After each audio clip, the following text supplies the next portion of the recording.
Hi everyone, I hope you're all well. As you can hear, I'm a little under the weather this week doing these recordings, but I will hopefully be on the mend next week. I'm here today to talk to you about types of disasters for HSP101. This, again, like every other element of emergency management, is quite a complex area. And it's important that we talk through what a disaster means, how it's different from an emergency, how that's again different from a catastrophe, all of those types of things. Interestingly enough, although we do certainly share ideas about how we understand a disaster, and when we talk about a disaster, certain images come into our head. It's not that simple when it comes to the more scientific and specific meanings of that word. So, for instance, there's vast disagreement about what the actual meaning of it is. There's some definitions that are focused more operationally on how to implement processes around a disaster. There's some academic definitions that focus on, for instance, defining exactly what a disaster is, the ways in which they work, all of those types of things. There's also some focus on the four elements, what they call agent description, so talking about the thing, what is a tornado, which is part of what we'll do this week, that type of stuff. There's physical damage, social disruption, and of course negative evaluation, how people responded to it and so forth. There's also a lot that focus on social constructionism and disruption that's created during and after disasters. I'm going to talk a little bit about each of these different things depending on which type of definition, typology, all of those issues. But I'm not going to go into a huge amount of detail. The reading that I give you this week will go into a little bit more detail about these issues as well. So I guess the why we are talking about this is not just because it's a complex definition, but also because of what it means when we define this type of thing and then the outcomes that that definition has for certain processes. So depending on how we define disaster, will depend on what type of data is gathered, even just by governments, as well as people on the ground doing research and so forth. How that data is analysed and ranked, what's most important, what's less important, what models are used to manage disaster risk, and the manners in which those models work, the degree to which they're successful in the community for protecting people and those types of things. And most importantly, how some policies are created and implemented. So it really depends on how disaster is defined as to how these different things roll out in emergency management situations. So it's really important that we do actually discuss this stuff, particularly when it means that, for example, if there's a particular disaster or emergency that's happening and there's not some sort of process in place to trigger certain events, then people are going to find it extremely difficult to recover. A government might not be able to provide funds to the local community that's been really affected by it. Sort of the historical ideas that we came up with. But all it needs is that just one thing to be missing for that to be a really difficult process for the people trying to recover. As with every other element of emergency management, it's extremely complicated thinking about the different elements of it. So I've already touched on this a little bit. I'm talking about how, as a further point of why, the specific operational definitions that we have of disaster trigger certain political and legal decisions and the flow of resources in the event of a disaster. And Etkin gives a really good example of this when he's sort of narrating a historical experience that he had.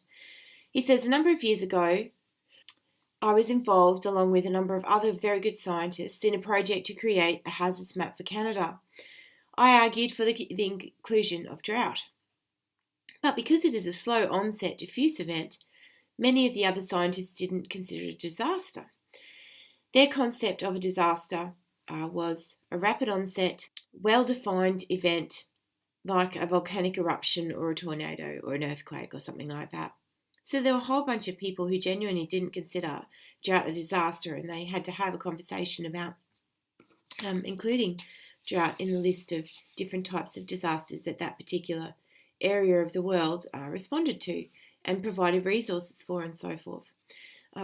This can be very interesting in relation to drought because a lot of people can be impacted by drought in ways that we don't think about. For instance, one of the most common issues that emerges is not just people being, having their livelihoods taken away and things like that, but also suicide. Suicide is a very common outcome in drought circumstances. And if you have all of these farmers suiciding because their world is falling apart quite literally because there's no water, there's some pretty significant flow-on effects of that down the track. I mean, not only do you have multiple families who are completely shattered, but also the impact that it has when those primary industries start to decrease in different areas. Less veggies, less fruit, all of those types of things. So there are actually many different types of typologies of disasters. I'm not going to talk through all of these, as there is a whole bunch of different types of theories of emergencies and so forth. I'm just going to focus on one sort of type in particular, which talks about different elements of disaster and disaster, that talks about different types of disaster in terms of their characteristics and so forth. Even though there's a lot of them, I'm just going to give you some of the ones that seem to dominate the landscape in terms of the research literature that I've read around this. So some people talk about typologies of disasters based on frequency, duration, area that it covers, speed of onset, spatial dispersion, and of course temporal spacing. And this is something we touched on a few weeks ago when we were first starting up the unit. Others, however, talk about totally different ways of thinking about it. They talk about natural, technological, human-caused, and they also other people talk about rapid or slow onset of different types of disasters. We're going to be focusing sort of on the natural, technological, human-caused ways of talking about it, because they seem to be the most common and the best in terms of trying to understand how disasters work and all of those types of things. It'll hopefully become clearer as we go along. But there's just so much variation, and I want to make that point as I'm going through these different typologies as well. Even just around the notions of scale and onset, we can see that there's a whole range of different variations. This particular typology you can see here comes from the Sendai framework, which we've already touched on before. We can see that they've got a small-scale disaster, which is typically only affecting local communities and which require assistance beyond the affected community. Often they will. A large-scale disaster is a little bit different. It's a type of disaster affecting a society which requires national or international assistance. Often people will not talk about this as a disaster. They will often talk about it as a catastrophe. And I'll talk about that a little bit more in a moment. And we also talk about those things in a bit more detail on the Marlowe side. As you can see, we've got another point here about frequent and infrequent disasters. And this, of course, depends on the probability of their occurrence and the return period of a given hazard and its impacts. Sometimes it can be cumulative or chronic for a community or a society. A great example of this would be earthquakes, I think. Another one would be tornadoes, where they have a tornado season. Cyclone, where they have cyclone seasons. Hurricane, where they have hurricane seasons, that type of thing. A slow onset disaster is defined as one that emerges gradually over time And of course, drought is very much atop of the list here. But more recent one that we have touched on before, of course, is global warming and climate change, and the fact that when the polar ice caps melt, the water rises and whole communities and sometimes nations just disappear. And then we've got sudden onset disasters, triggered by a hazardous event that emerges quickly or unexpectedly, typically associated with things like earthquake, volcanic eruption, flash flood, chemical explosion, critical infrastructure failure, transport accidents, and these can literally be disasters. I know it's hard to think of a transport accident as a disaster, but there have been some in the past where they genuinely redefine how we think about a traffic accident, because it impacts so many different people and hundreds of people die, sometimes even more than that, particularly in tunnel situations. So we can see, even just around scale and onset, there's quite a lot of variation. And this is just one way of thinking about it. In fact, this is only a small portion of how we think about it in the Sendai framework.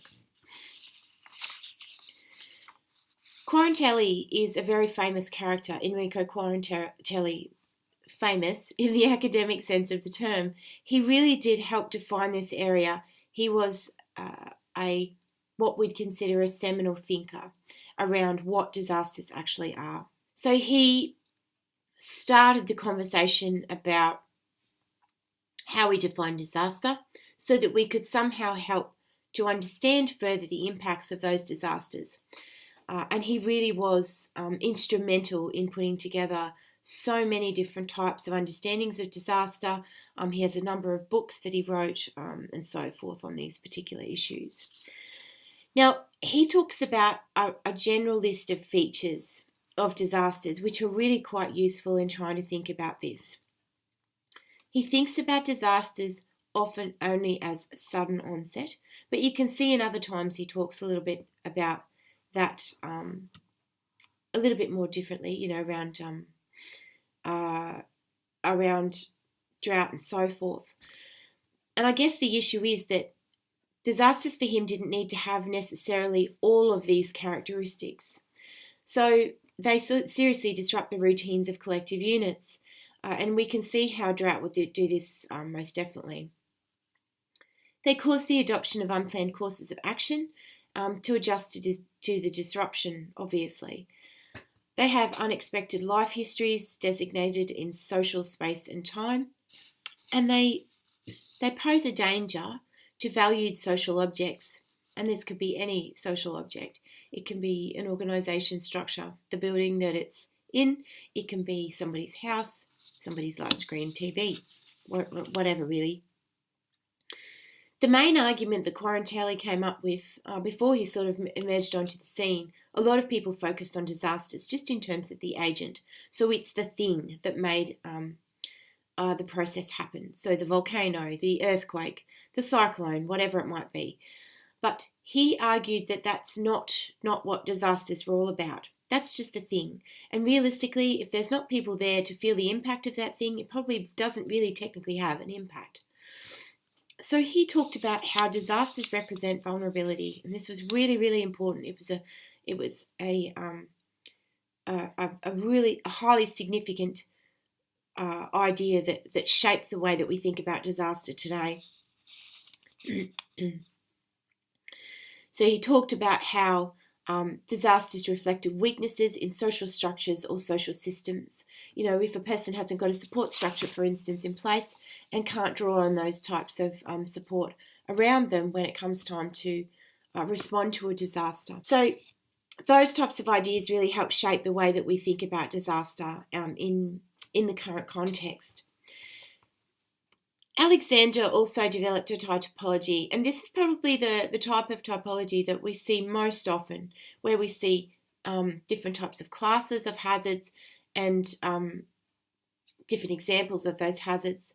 So Alexander talks about natural or geophysical hazards, technological hazards, and social hazards in his particular framework.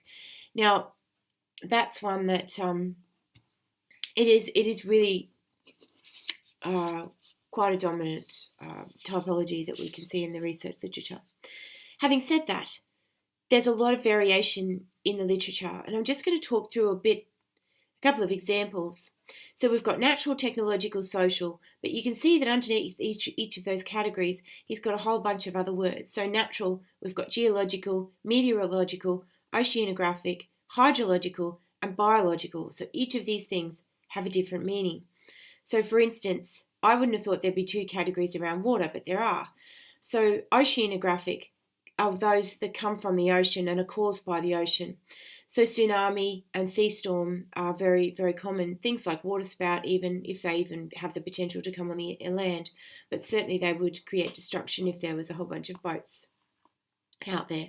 But that's what we call oceanographic. Hydrological is actually different, even though it's, again, involving water. A flood or a flash flood is a good example of this, where there's just physically too much water and the local environment around people are responding in that way. So even amongst those tiny little differences, we can see different types of categories for talking about this. Where, as I said before, we've got geological, meteorological, oceanographic, hydrological, biological in terms of these natural disasters. And he calls them more broadly geophysical. But then if we move to the understanding that the Red Cross has of these natural hazards, they use different words again. They use geophysical as a specific category within natural hazards, earthquakes, landslides, tsunamis, and so forth. Hydrological, which relates to avalanches and floods. Climatological, extreme temperatures, drought, wildfires. And I would argue that there's probably not that category so much in Alexander's discussion. It's probably biological is the closest that he has to that. And then again, we look. We've got here another category called biological within natural hazards for the Red Cross, where they talk about plagues, disease epidemics, pandemics, all of those types of things. So it's really quite interesting to see the differences within one specific one specific type of disaster and the different ways that people describe it. Again, if we look at technological, we've got hazardous materials and processes, dangerous processes, devices and machines, as well as installations and different types of plants. So refineries, gas and oil plants, of course nuclear power plants as well, and things like that. But again, if we look at the Red Cross, they've got totally different language for talking about this. They talk about technological or person-made hazards, so they're both in the same category there. Events that are caused by humans, so any form of outcome as a result of human intervention. And I've got a picture of an atom bomb on this particular page. I think this was the one in Nagasaki. All of these types of things are things that could be defined according to the Red Cross as some technological or person-made hazards. But you can see that Alexander does that differently. He's got a whole section for technological and then in fact has a separate section called social, which is looking at the ways in which human intervention leads to different types of disasters or catastrophes. So bombing, shootings, hostage taking, hijacking, of course, which are all terrorist incidents, and then crowd incidents such as riots, demonstrations, crowd crushes, stampedes. Again, these things happen more often than we probably realise. There's quite a few famous soccer incidences now where at the end there was a huge riot or a movement of people. People have been crushed in the stadiums. People have died outside. There's been looting and so forth. But also things like, I remember a little while ago, I can't remember how many years ago, but there was an AC/DC concert somewhere in Australia. And for some reason, the whole crowd at a particular point in time pushed forward, and people at the front of the crowd were crushed to death just because of that one moment for whatever reason. So things like that happen a lot. And we don't necessarily view those things as disasters, but it's important that we define them as disasters so that people have access to victim support, for instance, in that bizarre circumstance with the AC/DC concert. That's not something that a government would think, well, yeah, people might get crushed at a conference. We better make it ensure that that particular issue is something that's in the definitions for a disaster, so that when people come to our victim support services, we can then make funding and resources available to those people. Like, it just wouldn't even be a thing unless that was in there and it was part of the way that we were thinking about it. Other ways of describing disasters, I guess, harks back a little bit to what we were speaking about last week in relation to theories and models of disasters. And I don't want to talk about this in a huge amount of detail, I just want to quickly touch on it. Perry is the article that I've given you this week to think about this a little bit more broadly. Perry talks about this in a lot of detail, so I'm trying to give you the sections of the reading that I think are most pertinent to actually talking about what is a disaster, okay? Because there are thousands of typologies of disasters. I've just given you a few in this presentation, but I seriously would bore you to death if I gave you a whole range of different types of typologies just being talked about in an article. So I've chosen to go with this specific article by Perry that talks about what is a disaster. And it's really, really interesting because it looks at the ways in which ideas and notions of disasters that we have been developed in different countries. And specifically, I would argue from the US in particular. So Perry talks about the traditions of research that seek to define disasters. He talks about the classical tradition, which was much earlier in the piece, sort of emerging out of the 1920s and onwards. We can see that relating quite a bit to the civil defence era that we've chatted about before. So it's an event. The event is considered to be the catalyst. So that at this point, they're not really looking at the failure of a social system. It's very much about the agent or the catalyst. So the volcano, the tornado, the cyclone, as I was talking about before. It's a catalyst to a circumstance where it's a failure of a social system to deliver the reasonable conditions of life. So it's really the focus was on in those days, measuring those types of events, how we could understand them better, all of those types of things. A great example of this, I always think of that movie, whose name I'm not going to be able to remember. Oh, it would just be so typical that happens, but doesn't matter. I think it's called Twister, with a couple of fairly famous actors in it, where they are attempting to measure the inside of a tornado when it happens so that they can understand it and actually figure out how to help to prevent it, all of those types of things. Their efforts are 100% focused on the agent itself, on the tornado itself. So that would be a really good example of what we call the classical tradition. However, it was a very important era because it did provide the first systematic information that we had about human behaviour in disasters. The hazards disaster tradition was a little bit different. This is where we saw a disaster being viewed as an extreme event that arises when a hazard agent intersects with the social system. So it's the first time where they started to talk about the impact of the social system in this respect and how that shapes the way that we think about disaster. They looked to the social systems, not the agents so much, because they were the real source of vulnerability. And they talked about this thing called epiphenomena, which is where there was a whole bunch of different phenomena coming together at one time. Again, I use the example of Katrina in Japan all the time because it does represent extremely well exactly what we're talking about there. Now we've sort of moved towards, and there's a bit of crossover between the hazards disaster tradition and the disasters as social phenomenon tradition, which I'll talk about now, because they were sort of emerging at the same time. But there was very much a different emphasis again here, and they focused on disasters as social phenomena. Their attention to vulnerability as social socially constructed was a really key way of thinking about disasters in this particular tradition of research.